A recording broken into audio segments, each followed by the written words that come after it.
right, let me know. But Okay. I got a question for you, Jimmy. Oh boy, before here you we go. hang up. Question, yeah, 9 out of 10 without referring to reference manual. I was asked this today, and I couldn't really answer. I was like kind of up in the air. But Do I need to figured get a shot of you would tequila know for this? because- Go ahead and get me a glass there, Matt. Go run with the question. What bike would you rather ride today? Dannny Hamel's KX500 or Johnny's XR650? Because you've ridden both, right? Yes. Wow. The wait, Johnny Campbell's XR650? Yep.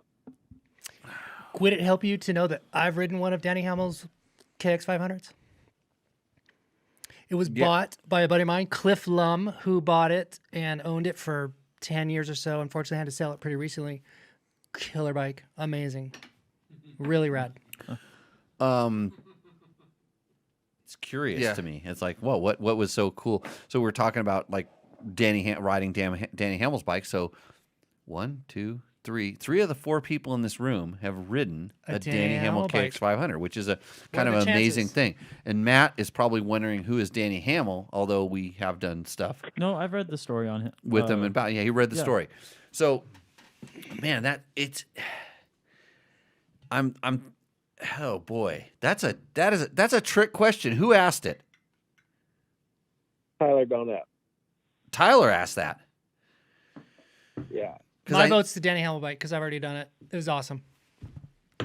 Yeah, you know the Johnny Campbell XR650 was not that great of a bike. In all honesty, it was a really good bike for winning Baja, but the KX500 had way more character and just it's a 2-stroke. It's harder to ride.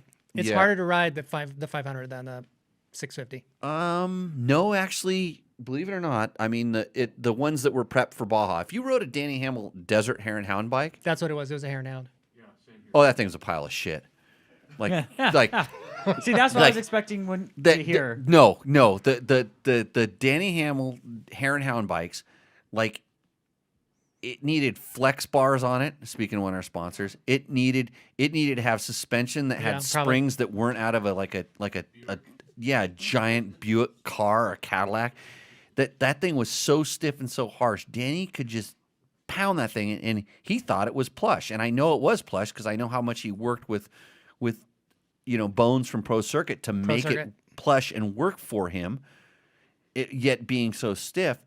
But he was smashing stuff. So the Hare and Hound bike the suspension was horrific.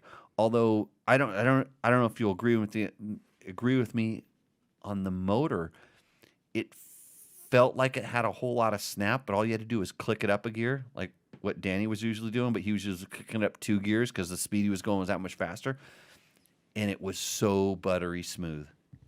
Like that was a really smooth, like an XR650 is a very smooth running motor, and even the Baja ones, like unlike the XR628s that were a little pipey and kind of hot, the 650 was kind of toned down enough to where it just had the torque to pull, and that's the way that KX500 was. That thing was upshift and just, you know that noise? Just pull and pull and pull. So, yeah. Did I answer the question, Trevor? Am I okay? So which one do you pick? Is it the Cowie? Yeah, the Cowie for sure. Yeah, the Baja one. So the Baja one, he had to have partners that were actually human. And unlike when I raced with Dannny Hamel on a KTM, it was called a 550, but it was really a 500.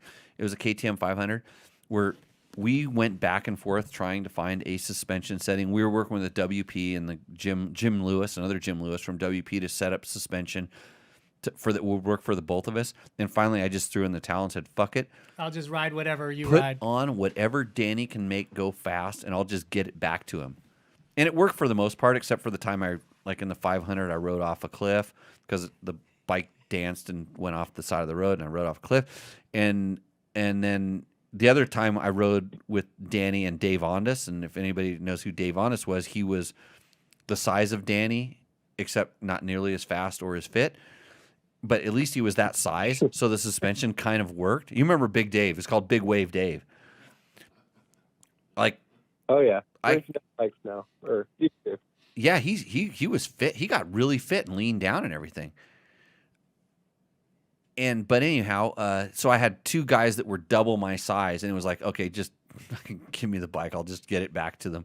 And it was so horrible. I had to. I thought I was riding it fast, but in reality, I was probably riding it slow. Although I also didn't get to take the big shortcuts that the Kawasaki teams took because they had a helicopter with a video camera filming you right where the shortcuts were. So, it's Baja. Dirty. Dirty. It's just dirty racing. But anyways, so yeah, sorry that we just went off on that tangent. This is going to be a 2.5 hour show.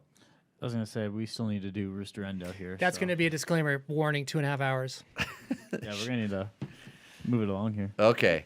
So...